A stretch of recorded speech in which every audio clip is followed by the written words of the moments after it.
Bien, de la última clase nosotros hemos quedado con los componentes del PIB.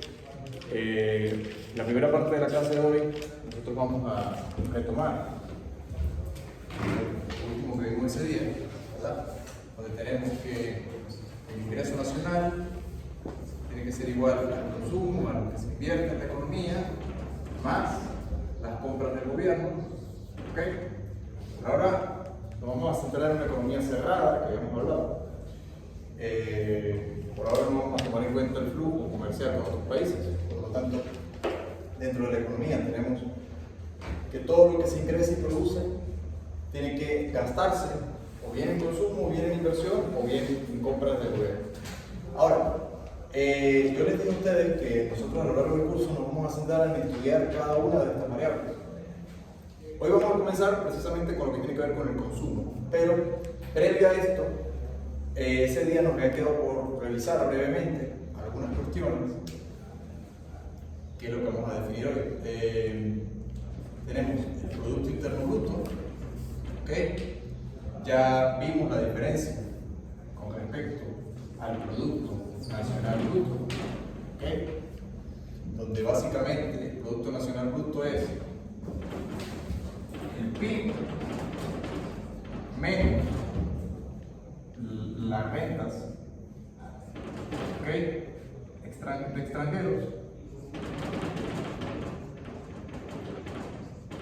más las rentas de nacionales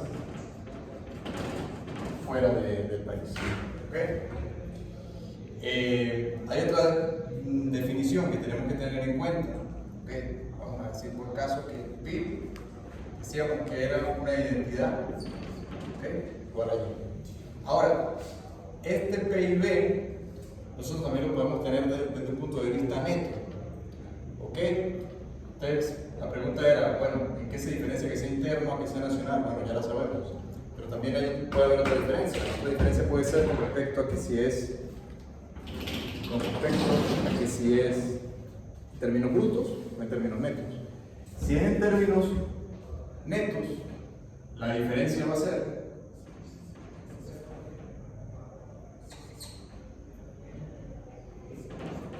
en términos netos, la diferencia va a ser que va a ser el mismo ingreso menos la depreciación, ¿okay? De la inversión. Entonces, esa básicamente es la diferencia. La otra cuestión es que el PIB nosotros lo podemos analizar desde el punto de vista nominal o desde el punto de vista real. ¿Okay? Y en función de esto surge el deflactor.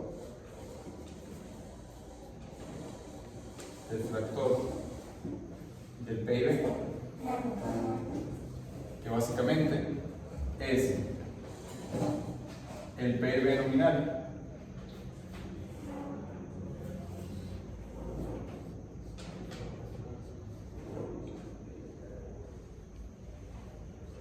entre el PIB real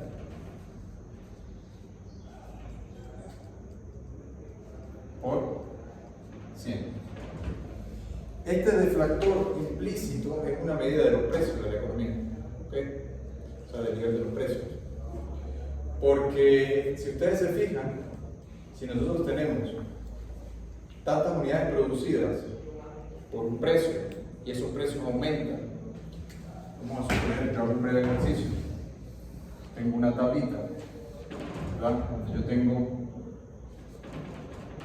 un año 0 y tengo un año 1, y aquí yo digo, defino precio por cantidades, y en este caso yo tengo que aquí habrán sido 1000 en el año 0 y en el año 1 ese mismo cálculo pasa a ser 1100 puede haberse debido a dos razones. Puede estarse debiendo a que la producción aumentó en realidad y los precios no aumentaron. O puede simplemente estarse debiendo a que aumentaron los precios y las cantidades no variaron. O una combinación de ambas, como de hecho sucede en la realidad, en la práctica. ¿Okay? Normalmente en series macroeconómicas, ni los precios son totalmente fijos, ni las cantidades son totalmente fijas de un año a otro. Siempre vamos a tener una variación de ambas. La cuestión es cuál varía más. ¿Ok? Dependiendo de cuál varía más, esa medida te la recoge el deflactor del PIB, en función de que si el PIB nominal se aleja del PIB real. ¿Ok? ¿Cómo hace para calcular el PIB nominal y el PIB real? El PIB nominal es lo que en cada periodo da de multiplicar precios por cantidades. A precios del momento, cantidades del momento, multiplicas y te da el PIB nominal. Ahora, si tú lo quieres hacer en función real, entonces tú tienes que anclar un año base, este año cero. Nosotros lo llamamos año base. De tal manera de que ahora yo voy a multiplicar las cantidades del siguiente periodo por los precios del año base. O sea, cantidad 1 por peso 0. Y ahí entonces sí estaré viendo la evolución de forma más efectiva de las cantidades. Ahí sí uno puede decir el PIB está aumentando, está manteniéndose o está disminuyendo. En función de esta diferencia, esto de acá, el deflactor, siempre nos va a dar, evidentemente, en el año base, ¿okay? Si yo planteo el año base, básicamente este valor y este valor son iguales.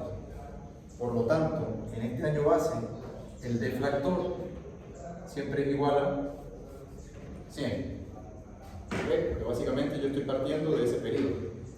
Y estoy diciendo que el PIB nominal y el real en ese momento son exactamente iguales, con lo cual el año base parte de 100.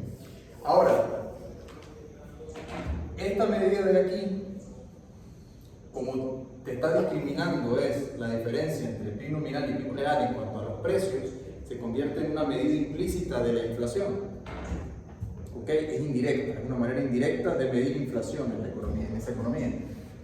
Luego, por lo tanto, vamos a suponer, partiendo de ese ejercicio, ¿verdad? Si me ayudan allí, tienen una calculadora. Si nosotros hacemos el cálculo para el año, este sería el año base. Ahora lo trasladamos para el año 1.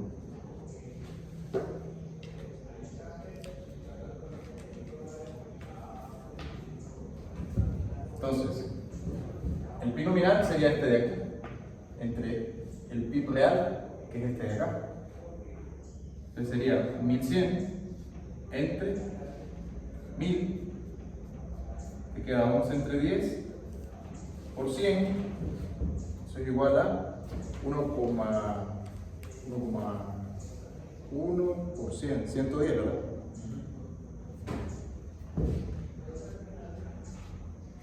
Entonces, este 110, nosotros lo vamos a comparar con respecto a este año base. ¿Okay? Y así sucesivamente. Pongo este ejemplo inicial para que cuando luego ustedes se enfrenten a una serie como la que aparece en la página del Banco Central, ustedes la entiendan. ¿Qué habrá pasado en este caso? Pregunto. De que aumenta el año base 110 con el deflactor con respecto al año inicial 100. ¿Qué habrá sucedido? ¿Cómo interpretamos esta información estadística? Desde el punto de vista macroeconómico. Un incremento. ¿Un incremento, pero de qué? Del producto. ¿Ah? El Producto Interno Bruto. El 10%. Pero es un incremento ¿De los precios? de la cantidad o de los precios. Ahí. Esa es la cuestión. Ahí no tenemos. Un poquito. Esto sí está captando aquí. Esa es la pregunta que les estoy haciendo. Sí. Pero tú tienes que aumentó el PIB, pues aumentó, ¿verdad? Sí, mantenemos. Pero yo estoy diciendo que ¿cuál aumentó? Las cantidades. ¿El nominal o el real? El real. Si yo estoy anclando el real aquí. y digo que aumentó aquí. ¿Ah? Pero ahí es cuando uno va a los informes y ve si ha aumentado tanto la real. No. Fíjense lo siguiente. Ustedes tienen, voy a ser más específico. Ustedes tienen aquí precios del año 0 contra cantidades del año 0. Y aquí tienen precios del año 1 contra cantidades del año 1. ¿Ok? Con lo cual, si yo sustituyo aquí, esto sería el equivalente a yo tener precios del año siguiente por cantidades del año siguiente entre precios del año base por cantidades del año base, por 100. Bueno, en el primer periodo, que es el año base, esto igual a esto. Pues estoy en 0, 0, 0, 0. ¿Estamos de acuerdo? Entonces 1000 entre 1000 por 100, 100. Ahora, avanzo al siguiente año. Entonces yo en el siguiente año tengo precios del año 1, o sea, del primer año, del siguiente periodo, contra cantidades de ese año, por esto. O sea, contra esto. Ahora, yo les digo a ustedes que el PIB nominal se diferencia del PIB real porque yo estoy multiplicando precios del periodo contra cantidades del periodo. Si yo aquí en vez de hacer esto, yo multiplicara por 0, entonces esto ya dejaría de ser PIB nominal.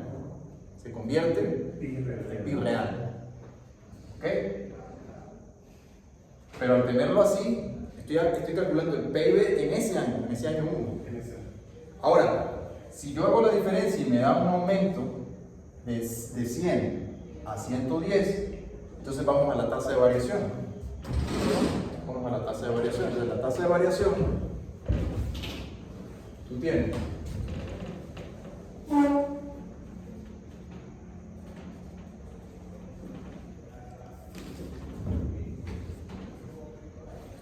$110 entre 100 menos 1 por 100, ¿verdad? ¿Sabes cuánto da eso?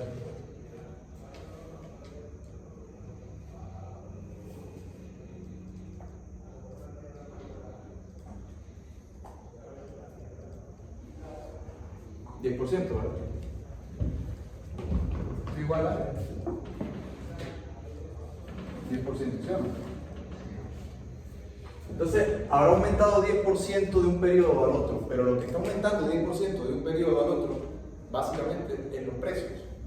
Esa medida del deflactor está diciendo que los precios de un periodo al otro aumentaron 10%. Es una medida implícita del deflactor del PIB, una medida implícita de inflación o de aumento de precios, porque hay otra forma directa de medirlo. La otra forma directa de medirlo, estamos con respecto a los precios. Aquí estamos en producción.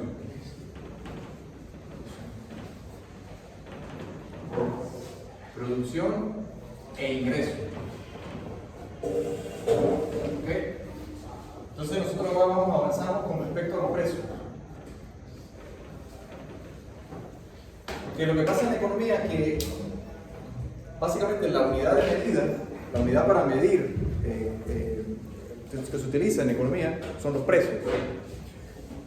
En un intento de que la economía funcione como una ciencia empírica, como lo es la física, como lo es la química, hace falta medir las cosas, tener una unidad de magnitud. En este sentido, los precios que están reflejados a una unidad monetaria son como una especie, para que nos entendamos, de metro de la economía. El gran problema que tiene la economía, que no tienen, por ejemplo, la física, es que yo una distancia la mido en kilómetros y esos kilómetros son una unidad invariante. El problema de la economía es que los precios sí varían también. Entonces es como que si un día un metro tenga una distancia y otro día el mismo metro tenga otra distancia. Entonces eso representa un problema técnico que en economía se resuelve precisamente haciendo la diferenciación entre PIB real y PIB nominal, o variables reales y variables nominales. En este momento estamos analizando PIB, Pero no solamente nosotros vemos el PIB como variable nominal, nosotros podemos ver muchas variables. Por ejemplo, tipo de cambio nominal, tipo de cambio real. Tasa de interés nominal, tasa de interés real. ¿Ok? Consumo nominal, consumo real. Producción nominal, producción real, que es lo que estamos analizando como primera medida macroeconómica. ¿Ok? Ahora, en este sentido, esta es, digamos, la primera forma como nosotros utilizamos para poder sacar o extraer ese problema de que los precios varían también. Pero si los precios fueran permanentemente constantes, pues no tendríamos este problema, pero es que eso no es así. Los precios sí cambian de un año a otro. Entonces, la primera forma implícita, repito, ¿por qué implícita? Porque se calcula el PIB nominal, se calcula el PIB real y ya podemos, haciendo este simple cálculo, tener una medida de cuánto variaron los precios a través de ese deflactor de allí. ¿Ok? Ahora, existe una forma directa de analizar los precios, que es el IPC. ¿Ok? Entonces, el IPC básicamente consiste en seleccionar un conjunto o cesta representativa de bienes típicos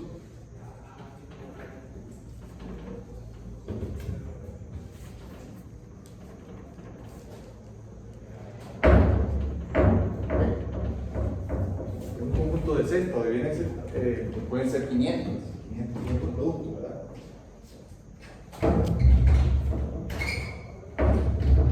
Alimentos, alquileres, bienes tecnológicos, bienes de comunicación, ¿okay? Servicios básicos. Y una encuesta que hacen normalmente los centros de estadística o organismos públicos, agarran y esa misma cesta de bienes la evalúan, hay que ponderarla naturalmente, porque lo que representa el consumo de alimentos en un hogar típico no es el mismo que representa el consumo de internet. ¿Me explico? Es decir, cuánto del presupuesto familiar una familia gasta en internet y cuánto gasta en alimentos. Probablemente un 40% o más lo gasta en alimentos. En internet a lo mejor gasta el 15%. Entonces no le podemos dar el mismo peso a una cosa que a la otra. Entonces, a través de métodos estadísticos, ¿ok? Se hace la ponderación del caso y ¿qué es lo que tú haces? Igual, eliges un año base, ¿ok? Y luego lo comparas contra el IPC de un siguiente periodo. ¿Okay? Normalmente ese IPC, como vuelvo y repito, se agarra el conjunto de bienes, se selecciona, se hace la encuesta, se pregunta el primer mes. Ok, y en ese primer mes dan los precios. Luego en el siguiente mes vuelve el mismo conjunto de bienes y preguntas los precios. Entonces, en este sentido tú puedes tener IPC de precios al consumidor, ¿ok? O puedes tener también precio al mayoreo o mayorista, que es IPP, índice de precios del productor. ¿Ok? De todas maneras, una es proxy de la otra porque básicamente los precios que están incorporados en los factores, los costos de insumos, tienden a variar más o menos, tienden a variar en la misma proporción que los precios de venta al consumidor. Con lo cual, analizar una u otra tiene pequeñas diferencias, pero no varía mucho. Es decir, de pronto si el IPC de un mes al otro aumentó 5%, puede que los precios al mayoreo hayan aumentado 4,3%, por decir algo, ¿no? Es lo normal, es lo típico. Ahora, de este IPC base a IPC del año 1, exactamente la tasa de variación viene siendo algo similar. En el periodo base, por ejemplo, tú tienes lo mismo, que 100 en la base. Entonces, si yo tengo, por ejemplo, en una economía, esta sería tasa de variación del deflactor, ¿verdad? Esta sería tasa de variación del IPC. Esto realmente es inflación. La forma como se calcula. Ojo, es la forma de calcular la inflación, no quiere decir que eso sea la inflación. Diferencia importante que se tenga en cuenta desde ya. Si yo le pregunto a ustedes qué es la inflación y solamente me describen la forma de calcularla, está mal. Está mal porque eso no es la inflación.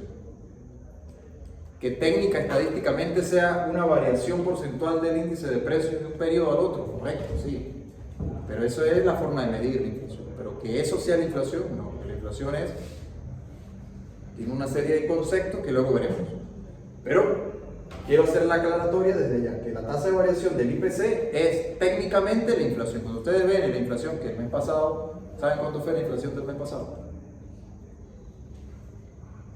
El mes de octubre que acaba de terminar. 9%, Casi 10%. El mes de octubre acumulado, la inflación del periodo del mes de octubre fue de casi 10% en promedio. Yo tengo el dato allí. Ustedes lo pueden observar. Tal como les estoy diciendo, se discrimina alquileres y viviendas, servicios de educación, alimentos y bebidas, productos tecnológicos, productos de comunicación. Hay una serie de cosas. En promedio, los precios de todas esas cosas conjuntas aumentó en casi un 10% el periodo pasado, o sea, el mes pasado. Ahora, técnicamente viene del hecho de comparar el IPC del mes de octubre con el de septiembre y decir que los precios con respecto de octubre a septiembre aumentaron un 10%. Dicho en términos muy prácticos, es el equivalente a decir que el precio de la carne pasó de $6 a 6.6. Pero en bolívares, repito. Esto aquí, en este caso, se está haciendo en bolívares, la diferencia de precio en bolívares, pero se lo digo en dólares para que lo vean fácil. Ahora, en este caso, vuelvo al cálculo, técnicamente es lo mismo de aquí, ¿okay? La tasa de variación del IPC viene de comparar el IPC del periodo siguiente, del año 1, digamos. Claro, aquí sí lo estoy haciendo anual, ¿no? Contra el IPC del año base.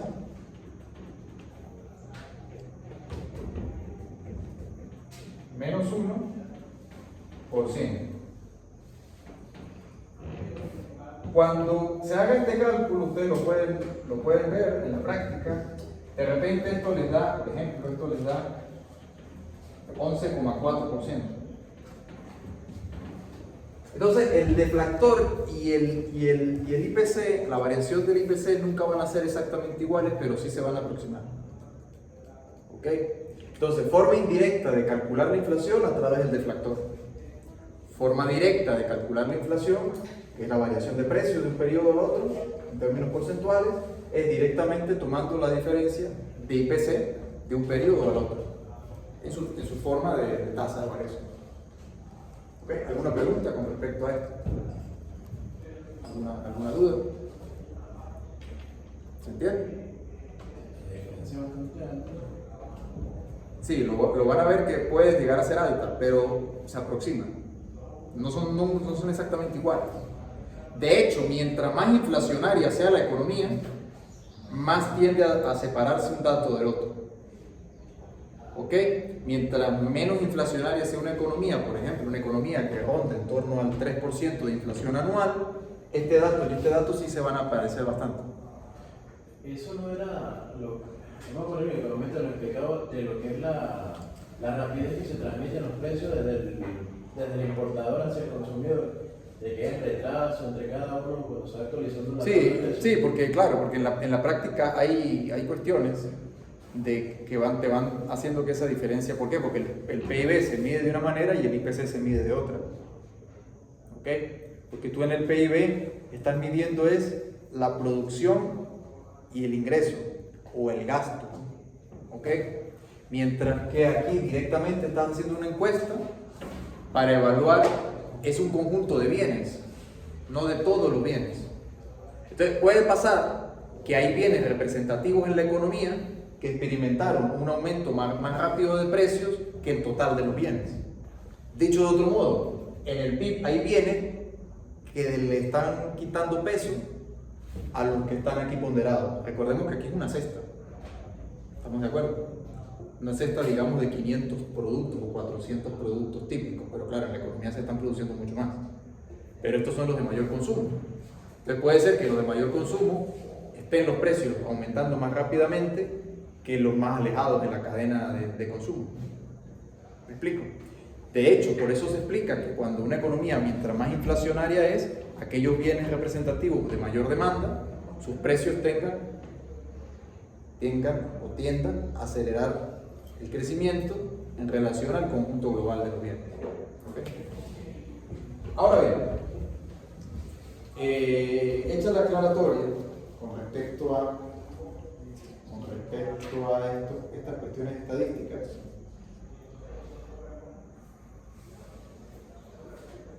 ¿okay?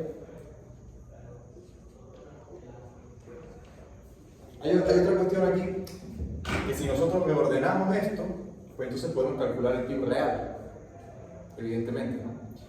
Entonces, si yo divido el PIB nominal entre el deflactor, puedo tener una medida del PIB real. Yo quiero calcular el PIB real en un año, en 2011. Si yo tengo el deflactor y tengo el nominal de ese periodo, puedo tener el real. En cierto sentido, a veces sucede, como pasa en la economía nuestra venezolana, hay tanta dificultad de datos, por ejemplo. Si yo tengo el IPC y la variación del IPC, puedo calcular el IPC para ese periodo y yo puedo utilizar como una aproximación el IPC del deflactor, partiendo de esta lógica, y entonces yo puedo sustituir, por ejemplo, si quiero calcular el PIB real,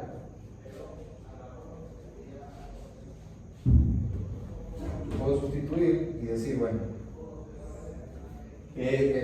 agarro el PIB nominal,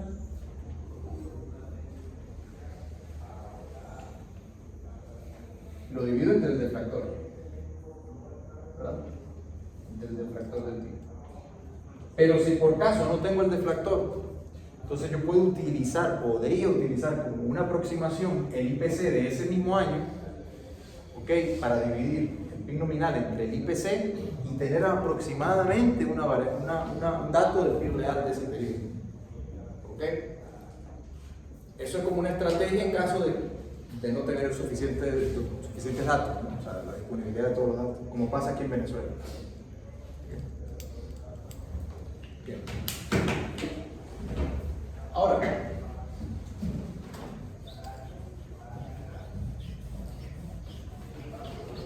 ¿en cuánto está ahorita el PIB de Venezuela? ¿En cuánto es ahorita el PIB de Venezuela? Se estima que actualmente está o puede estar sobre aproximadamente los 60.000 millones de dólares, ¿no?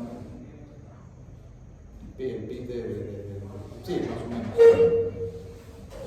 Puede ser un poco más, puede ser un poco menos, porque realmente no hay un dato bien oficial, digamos, pero más o menos por ahí. Recordar que hace unos años el PIB de Venezuela llegó a los 300.000 millones de dólares. 2012, 2013. ¿O cuánto? Más o menos. Y si nos vamos a, por ejemplo, la economía de Colombia, por comparar una economía cercana a la nuestra, Colombia tiene un PIB aproximadamente de 240.000, algo así, millones de dólares. Entonces, la economía venezolana se ha hecho muy pequeña. Bien.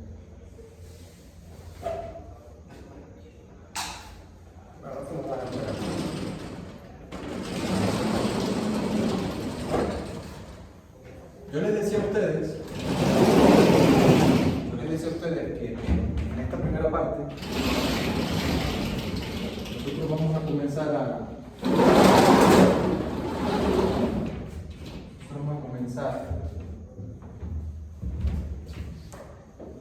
a estudiar lo que tiene que ver con el consumo. ¿Okay?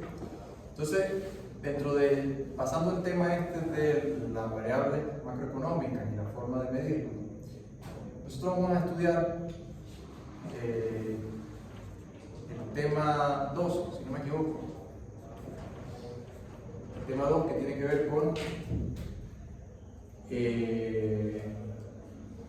me recuerdo que era el tema 2, crecimiento de largo plazo era.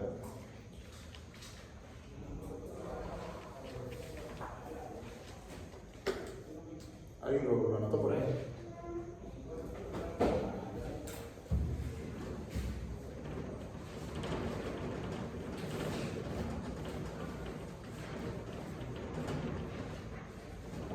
Entonces, dentro del enfoque de mercado que tiene la materia, nosotros vamos a estudiar el consumo.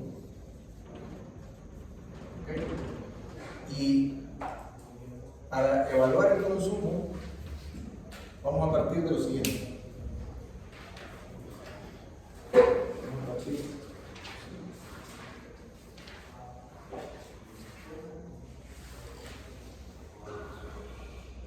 Lo primero que tenemos que dar, se lo dije en la primera clase, la aproximación que le vamos a dar al curso es siempre desde un punto de vista microfundamentado. Si es microfundamentado, nosotros vamos a entender cómo se llega a ese PIB. ¿Okay? Nosotros no vamos a tomar el PIB como un dato dado, sino que vamos a estudiar de qué manera la economía llega a ese dato. Es decir, no vamos a partir, quizá como tradicionalmente un curso de macroeconomía llega y les dice a ustedes que el consumo depende de la cantidad o del ingreso que haya, sino que tenemos que ver cómo se genera ese ingreso. ¿Ok? Entonces, partiendo de eso, lo primero que tenemos que ver es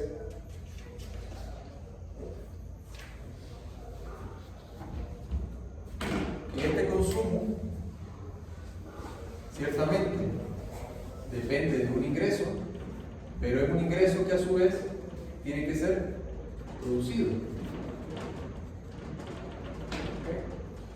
Es un ingreso que se debe producir, y para que esa producción se dé,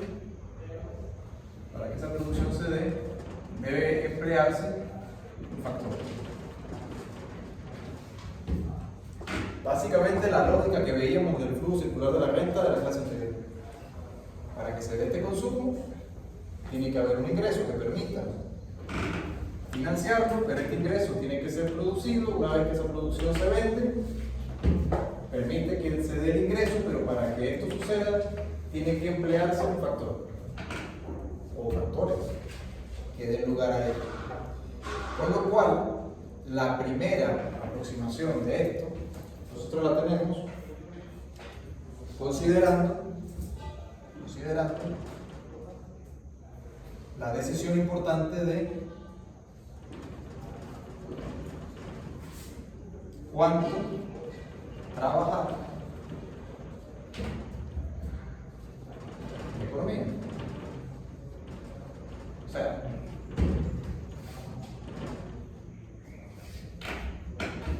en términos de que esto de acá, o tal como lo decía Adam Smith, dada la división del trabajo, dada el esfuerzo productivo de este trabajo, es el que permite sustentar una producción que a su vez es el que permite que una sociedad pueda aumentar sus niveles de consumo y por tanto de calidad y bienestar de vida. Entonces, la primera función que nosotros definimos es que el ingreso es una función de la cantidad de trabajo, donde Y es el ingreso de la persona y L es la cantidad de trabajo que destina. ¿Okay? Entonces nosotros partimos del hecho de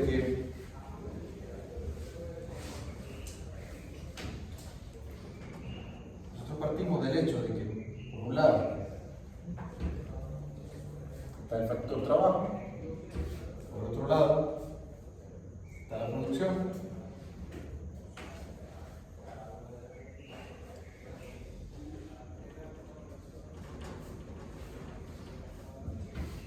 tendría una forma funcional más o menos de este modo, donde es importante notar que parte del origen de la función, donde básicamente si la cantidad de trabajada es cero, el ingreso es cero, por lo tanto no puede haber consumo. Esa es la primera cuestión importante aquí. La segunda cuestión importante es que en economía el modelo, algo que ustedes verán en micro, el modelo asume que la productividad marginal del trabajo es decreciente.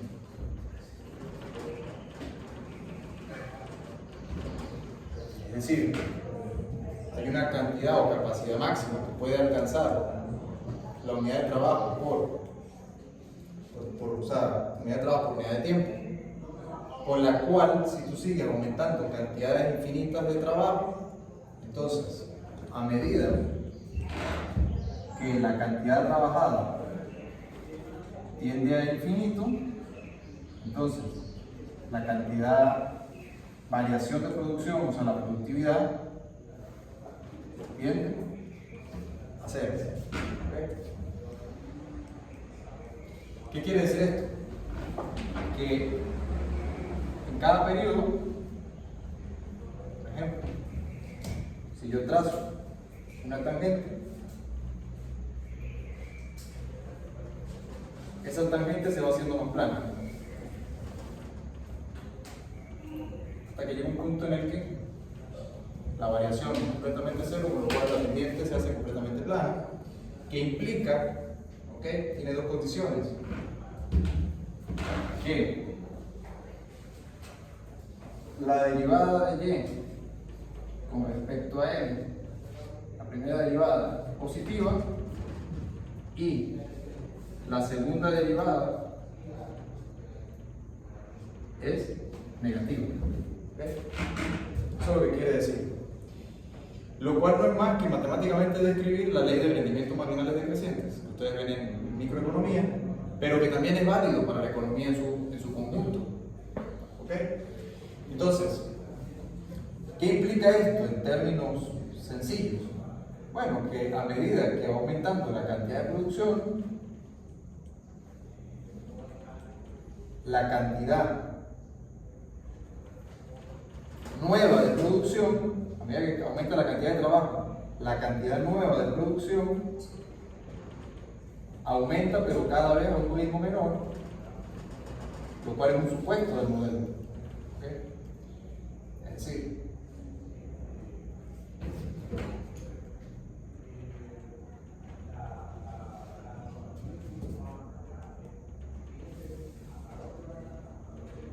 si yo dibujo triangulitos aquí, me doy cuenta de que esa variación de y cada vez se hace más pequeña.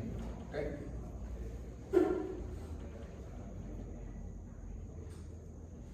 Este tramo de aquí.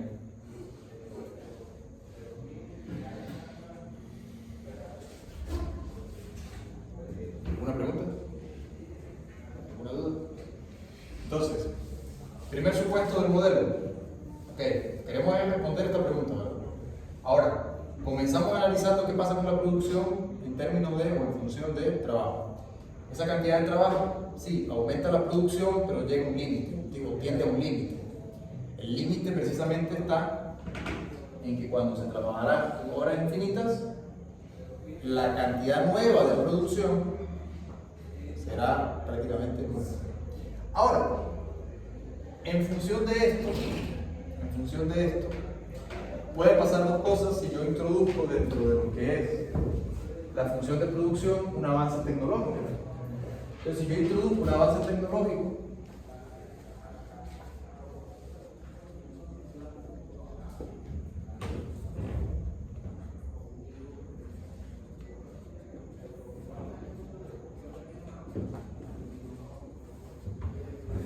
entonces la producción en cambio tecnológico puede pasar dos cosas. Puede pasar que ese cambio tecnológico mejore la productividad por unidad de tiempo, con lo cual cada hora trabajada sea más productiva o cada trabajador sea más productivo, o puede pasar que esa nueva tecnología sustituya fuerza o horas de trabajo, con lo cual disminuye. ¿Okay? En cualquier caso, lo normal o lo típico dentro de la economía es que el aumento de tecnología haga que el trabajo sea más productivo. Partiendo de ese, repito, puede pasar dos cosas, pero vamos a concentrarnos en la primera de ellas que pueden ocurrir, cuando la tecnología mejora la productividad, que es lo que usualmente se ha observado a través del estudio de la economía. Entonces, ese cambio tecnológico sería el equivalente en la gráfica a yo establecer lo siguiente. Tengo la misma gráfica, cantidad de trabajo, cantidad de producción, tengo la misma función de allá. ¿Okay? Ahora, esa función, si hacemos una mejora tecnológica, ¿okay? Donde tecnología la vamos a llamar una variable A. Ese cambio tecnológico o mejora tecnológica permitiría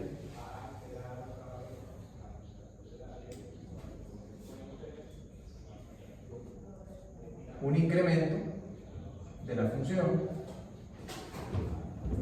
lo cual, por ejemplo, si yo parto de este punto, okay, digamos que, supongamos por ahora que esta es la cantidad óptima que se decide trabajar, okay. Si hay un cambio tecnológico, entonces yo puedo pasar de esta Y, vamos a pasar de esta Y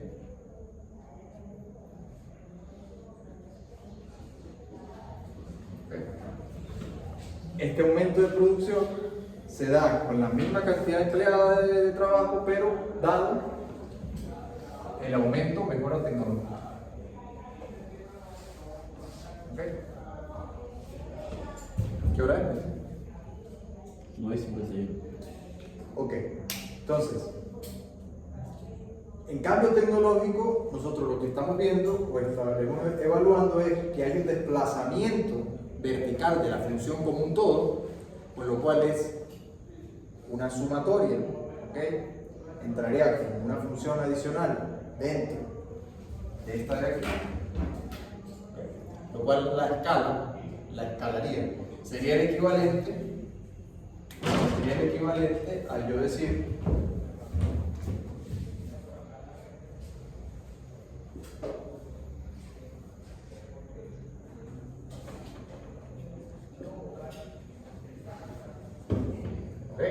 una vez que ya tengo decidida la cantidad de trabajo empleada, si esta aumenta, nótese que en este primer momento sería como igual a 1.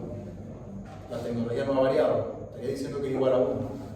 ¿Okay? Ahora hay un aumento o mejora tecnológica. Evidentemente, ¿qué implica?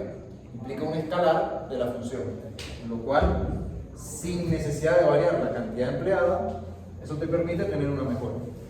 Ahora, esto es importante, ¿por qué? Porque evidentemente esta tecnología o mejora tecnológica no viene de la nada. Viene de la investigación y desarrollo y de cosas que se hacen en sitios como este. Entonces, si un país, una sociedad destina cada vez menos recursos a investigar y desarrollar nuevas tecnologías, entonces lo que estará haciendo es sentenciarse a menos productividad. ¿Estamos de acuerdo? Entonces, si un Estado, no estoy diciendo que Estado, simplemente un gobierno de un Estado destina cada vez menos presupuesto a la educación, pero a la educación de verdad, ¿no? No a venir a filosofar sobre qué sé yo, sobre el color de las nubes. Eso es muy polémico decirlo bien. Bueno, será polémico, pero es real. Sino me refiero a investigar y desarrollar cosas que mejoren la productividad del trabajo.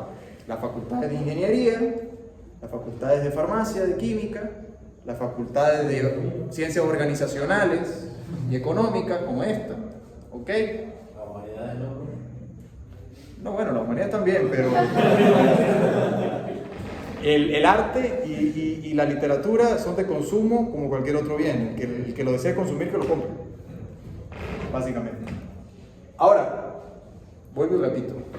Fíjense ustedes, no estoy hablando de que solamente el gobierno esté obligado o necesariamente a financiar universidades. El sector privado también. Entonces, esto es muy importante, esto que estamos diciendo aquí. Básicamente porque este cambio tecnológico viene precisamente de innovar, investigar, desarrollar y que haya competitividad en las tesis de los estudios de doctorado y de maestrías, más que los de pregrado, por supuesto. Pero lamentablemente ustedes van hoy a cualquier centro de estudios de posgrado de ingeniería y bueno, igual que aquí, lo que hay son murciélagos. Entonces, básicamente, ustedes se darán cuenta que por más de que hay voluntad y ganas, sencillamente es complicado. Y en ese sentido, entonces muchas veces viene lo que se llama fuga de cerebro. Entonces en esa fuga de cerebro, ese cambio tecnológico lo aprovecha Colombia, por decir algo, o lo aprovecha Ecuador, por decir algo. Entonces, un poco para ir situando estas cosas teóricas, o sea, lo estoy aterrizando para que no se duerman, porque empiezan a ver estas curvas y no, ya va, porque, o sea, lo estoy aterrizando en cosas prácticas, ¿verdad? Ahora bien, voy a seguir avanzando en este modelo, en esta idea, porque al final nos interesa dar respuesta a esto, cuánto trabajar. Aquí ya fíjense, yo estoy dando por hecho que esta es la cantidad óptima, ¿no? Ya estoy dando hecho aquí. Pero lo doy para poder demostrar o significar este cambio aquí en la producción, dado un nivel de trabajo, ¿no? Ahora, voy a abandonar esto, o sea, voy a abandonar el hecho de que tengamos decidido de antemano cuánto trabajar para poder entonces responder esto de aquí. Pero esto es muy importante, cuánto se trabaja en la economía. Porque no es el hecho de trabajar en trabajos burocráticos. También tengo que hacer esa aclaratoria, por más que sea polémico. No es el hecho de cuántas personas están empleadas como secretarias o empleados como... ¿Cuántas personas están haciendo hueco para llegarlo después? Sí, exacto. Es trabajo productivo, trabajo que realmente lleva a una producción real. ¿Ok? Porque si, por ejemplo, ojo, no estoy diciendo que el trabajo burocrático no sea necesario. Lo que estoy diciendo es que si tú tienes a la mayoría de la sociedad en trabajos o puestos burocráticos, pues es una sociedad que su PIB se va a ver afectado. Eso es lo que estoy diciendo. ¿Okay? No quiero entrar en consideraciones políticas, pero lo que en Argentina llaman ñoqui, ¿no? Usted sí sabe que en Argentina, ustedes no siguen la política en Argentina. A mí me gusta seguirla porque es más divertida que la de aquí. La de aquí es peligrosa. Pero la de allá es divertida porque la gente que trabaja en puestos que no producen nada lo llaman ñoquis. Entonces básicamente son gente que va y cumple horas de trabajo, que porque al final del día no produjeron nada, pero igual le dan una renta.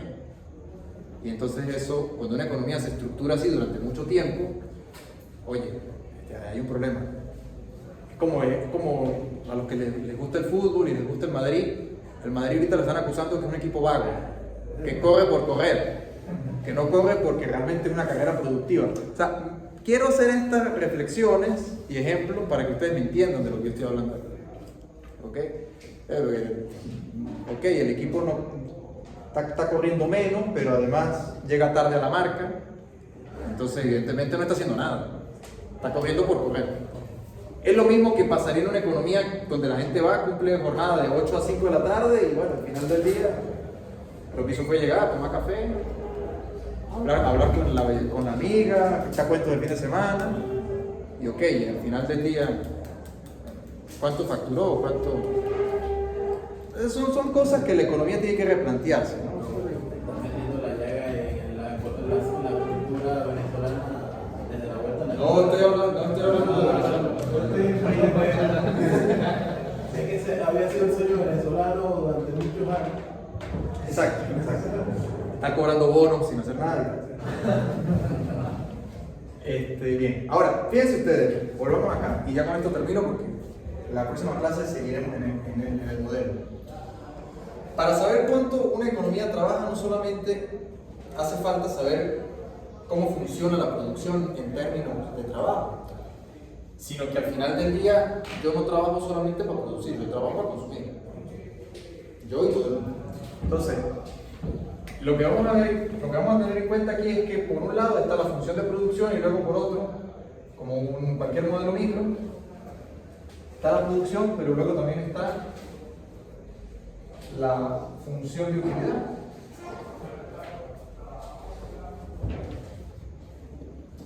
¿Por qué? Porque al final del día, para mí trabajar no es útil si yo no puedo disfrutar de eso.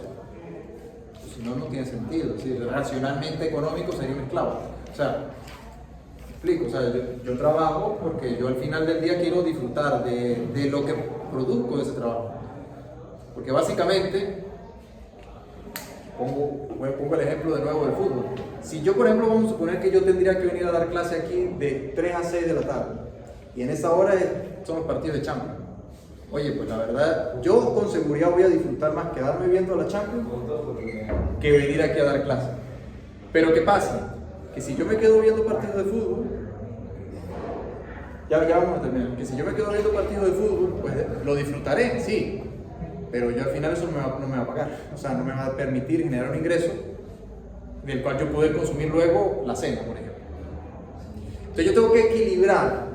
Fíjense el modelo muy interesante. Yo tengo que equilibrar, y ya con esto termino por hoy.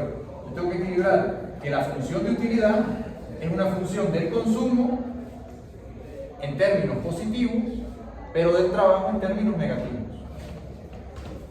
O sea, el consumo me genera utilidad, pero el trabajo me genera desutilidad. Visto desde el punto de vista de la decisión al final es cuánto destino a trabajar y cuánto destino a ocio. Porque si yo me quedo viendo un partido de fútbol, eso es ocio. Lo disfruto, sí, a mí que me gusta el fútbol. De repente otra persona que le gusta ir a jugar pádel, pues disfrutará ir a jugar su pádel. Pero claro, eso es ocio. O de repente quedarse durmiendo. A lo mejor algunos que están en esta clase se quedó, no digo, a lo mejor hay gente trabajando y por eso no pueden venir a clase. Pero a lo mejor hay gente que se quedó dormida y no llegó a clase. Bueno, eso es ocio. El ocio es una función inversa, o la vamos a entender como una función inversa del trabajo. Luego, por tanto, cantidades de consumo entran como una función que me genera utilidad positivamente, y las cantidades de trabajo, como son tiempos que no puedo dedicar a ocio, entonces ingresan en la función como unidades que me restan utilidad. Con lo cual, luego lo vamos a ver en la próxima clase, vamos a tener que equilibrar una cosa y la otra en función del ingreso para poder responder esta pregunta. Profe, ¿y cómo entraría, por ejemplo, en esta función cuando hay personas que ven el trabajo más que como un trabajo, una forma de ocio?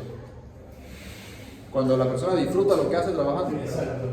Bueno, en ese caso, el trabajo pasa a formar parte, como la función misma lo dice, pero ya no como negativo, sino como positivo. Con lo cual estarán menos resistentes, cambia su curva de indiferencia. ¿Por qué? Porque será menos resistente a tener que sacrificar tiempo de ocio para trabajar. Prefiere trabajar que estar en ocio. Que eso existe, claro que existe.